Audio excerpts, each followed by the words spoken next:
அன்பும் மரியாதையும் உடையவர்களே, பிஸ்மில்லாஹிர் ரஹ்மானிர் ரஹீம். இந்த புனிதமான வார்த்தைகளை நாம் மனதார உச்சரிக்கிறோம்.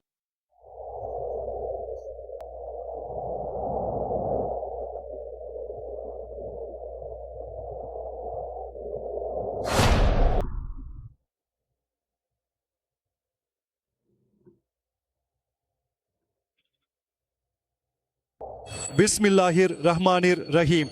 அஸ்ஸலாமு அலைக்கும் வரஹ்மத்துல்லாஹி வபரகாத்துஹு. எனது அன்பிற்குரிய சகோதர சகோதரிகளே, நான் முகமது அக்பர் உங்களுடன் இருக்கிறேன். அல்ஹம்துலில்லாஹி ரபில் ஆலமீன். பெங்களூரில் உள்ள தாவா சகோதரர்களின் அற்புதமான குழுவில் நான் இணைந்த போது தாவா கொடுப்பதில் ஒரு மிகச்சிறந்த கருத்தை கொண்ட சகோதரர் நவாஸை நான் சந்தித்தேன். அவர் தொழிலால் ஒரு ஆட்டோ ஓட்டுநர், அல்ஹம்துலில்லாஹ். ஆனால் அவர் தனது அன்றாட பிழைப்பிற்காக உழைக்கும் அதே வேளையில் தாவா கொடுப்பதை கைவிடவில்லை. அவருக்கு என்று ஒரு தனி வழி இருக்கிறது, அல்ஹம்துலில்லாஹ்.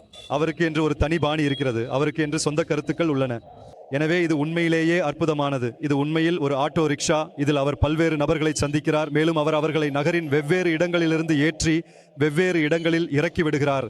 ஆனால் நீங்கள் ஒரு முறை ஆட்டோவிற்குள் நுழைந்தால் அது எந்த ஒரு தாவா பிரச்சாரத்திற்கும் குறைவானது அல்ல என்பதை நீங்கள் அறிந்து கொள்வீர்கள். அவரிடம் குரான் பிரதிகள் உள்ளன, ஹதீஸ் பிரதிகள் உள்ளன, தீன் மற்றும் இஸ்லாம் பற்றிய பல தகவல்கள் அவரிடம் உள்ளன. அல்ஹம்துலில்லாஹ். நீங்கள் அனைவரும் அவருடைய சொந்த வார்த்தைகளிலிருந்து இதை கேட்க வேண்டும் என்று நான் விரும்புகிறேன். அஸ்ஸலாமு அலைக்கும் வரஹ்மத்துல்லாஹி வபரகாத்துஹு. பாய் நவாஸ். வலைக்கும் அஸ்ஸலாம் வரஹ்மத்துல்லாஹி வபரகாத்துஹு. என் பேர் நவாஸ். நான் பெங்களூரில் வசிக்கிறேன். நான் ஆட்டோ ஓட்டுகிறேன். அல்ஹம்துலில்லாஹ். என்னுடைய வேலை தாவா செய்வது. நான் தாவா செய்கிறேன். வரும் முஸ்லிம் அல்லாதவர்களுக்கு இலவசமாக குரான் விநியோகிக்கப்படுகிறது.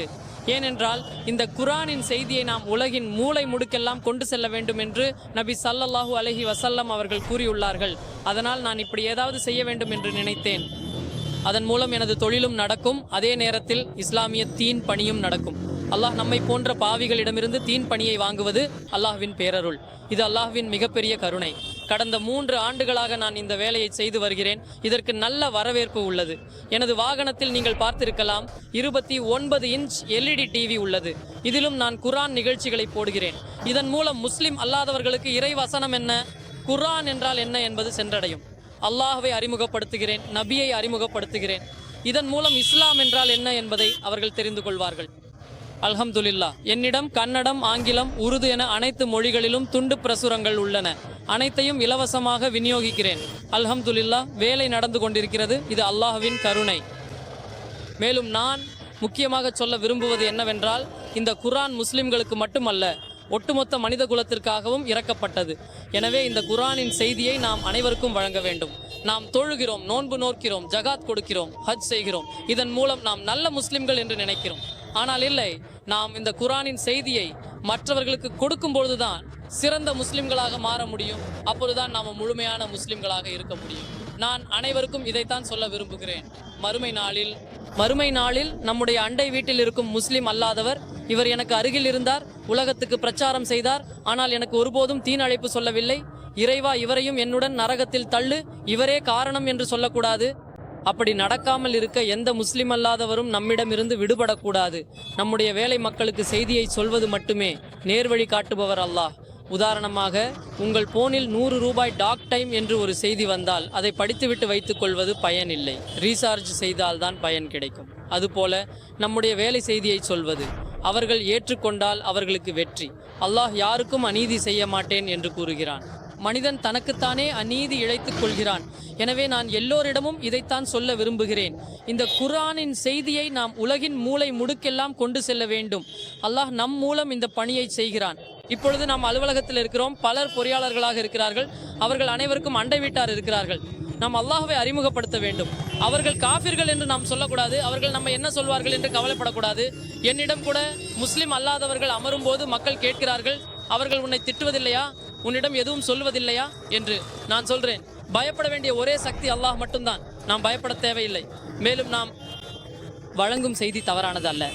இது அல்லாஹ்வின் வேதம், அல்லாஹ்வின் செய்தி. இதை நாம் வழங்க வேண்டும். பயப்பட வேண்டிய ஒரே சக்தி அல்லாஹ் மட்டும்தான். அல்லாஹுக்கு மட்டுமே பயப்பட வேண்டும். இன்றைக்கு காலை ஒரு சம்பவம் நடந்தது. நான் சிட்டி மார்க்கெட் வழியாக சென்றபோது ஒரு போலீஸ்காரர் என்னை நிறுத்தினார். லைசன்ஸ் எங்கே என்று கேட்டார். நான் லைசன்ஸை காட்டிக் கொண்டிருந்த போது அவர் வண்டிக்குள் எட்டி பார்த்துவிட்டு, நீ குர்ஆன் விநியோகம் செய்கிறாயா என்று கேட்டார். ஆமாம் என்றேன். அவர் சொன்னார், எனக்கு கன்னட குர்ஆன் வேண்டும். 6 மாதங்களாக என் பக்கத்து வீட்டில் ஒரு முஸ்லீம் இருக்கிறார், அவரிடம் 6 மாதங்களாக குர்ஆன் கேட்கிறேன், அவர் கொண்டு வந்து கொடுக்கவே இல்லை. நான் பள்ளிவாசலுக்கு முன்னாடி போய் நின்றால் என்னை பிடித்து அடிப்பார்கள். நீ முதல்ல போய் குளித்து விட்டு வா, அப்புறம் வந்து உனக்கு குர்ஆன் தருகிறோம் என்று சொல்வார்கள். இஸ்லாம் அப்படி இல்லை. அவர் இன்று மகிழ்ச்சியுடன் குர்ஆனை பெற்றுக்கொண்டார், படித்தார். நான் இதை நிச்சயம் படிப்பேன், இதை பின்பற்றுவேன் என்று சொன்னார். எனவே நமது வேலை மக்களுக்கு ஒரு செய்தியை சொல்வதுதான், அவ்வளவுதான். ஜசாக்கல்லாஹ் கயிர். எனது அன்பு சகோதரர் நவாஸ், அல்ஹம்துலில்லாஹ். எனது சகோதரர் நவாஸ் பரப்பி வரும் மிக அழகான செய்தி இது. கண்ணியமிக்க குர்ஆனில் அல்லாஹ் சுப்ஹானஹு வதாலா கூறுவது போல, உமது இறைவனின் பாதையில் ஞானத்துடனும் அழகிய அறிவுரையுடனும் மக்களை அழையுங்கள், அவர்களுடன் மிக அழகிய முறையில் விவாதம் செய்யுங்கள். எனவே இது ஒவ்வொரு முஸ்லிமின் மீதும் உள்ள ஒரு பெரிய பொறுப்பு. முதலில் நீங்கள் தீனை புரிந்து கொள்ள வேண்டும், புனித குர்ஆனை ஓதி புரிந்து கொள்ள வேண்டும், அதன்படி நடக்க வேண்டும், பிறகு பிரச்சாரம் செய்ய வேண்டும். உங்கள் வியாபாரம், உங்கள் வேலை, உங்கள் தொழில் எதுவும் அல்லாஹ்வின் செய்தியை பரப்புவதிலிருந்து உங்களை தடுக்காது. சகோதரர் மிக அழகாக விளக்கியது இதுதான். இது அவரது பொறுப்பு மற்றும் ஒவ்வொரு முஸ்லிமின் பொறுப்பு. உங்கள் அண்டை வீட்டாருக்கும் இஸ்லாத்தை பரப்ப வேண்டும் என்பது வரை. அல்ஹம்துலில்லாஹ். ஜசாக்கல்லாஹ் கயிர் சகோதரரே. இன்ஷா அல்லாஹ் மீண்டும் சந்திப்போம். அஸ்ஸலாமு அலைக்கும் வரஹ்மத்துல்லாஹி வபரகாத்துஹு. வலைக்கும் அஸ்ஸலாம் வரஹ்மத்துல்லாஹி வபரகாத்துஹு.